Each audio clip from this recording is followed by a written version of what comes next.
For OCD, traditional talk therapy is often not enough. Effective treatment needs to be more active and structured. The first step in CBT is psychoeducation. It helps patients understand the OCD cycle, how obsessions create distress and lead to compulsions that bring temporary relief. For many, this knowledge can be liberating, providing a clear roadmap to recovery. We believe that an informed patient is in the best position to overcome their difficulties. Next, we work on cognitive restructuring. We help the patient critically examine their thoughts and challenge the dysfunctional beliefs that fuel OCD, such as overestimating threats or an exaggerated sense of responsibility. A patient might think, if I don't wash my hands, I can contract a disease and die soon. Cognitive restructuring helps the patient examine this thought critically, perhaps reaching a more logical conclusion such as, I already washed my hands enough. These steps prepare the ground for the most important component of CBT for OCD, exposure and response prevention, or ERP.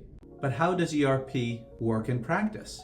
And why does science consider it so effective? Sometimes even more so than medication alone. ERP has two parts. Exposure means deliberately confronting the trigger, such as touching dirty door handles. Response prevention is the most crucial part, resisting the urge to perform a compulsion, such as not washing your hands after touching doorknobs. By doing this, the brain, which expected a catastrophe, learns that the disaster didn't happen. This process is called inhibitory learning. We aren't erasing the old fear, but rather building a new, stronger learning that the situation is safe.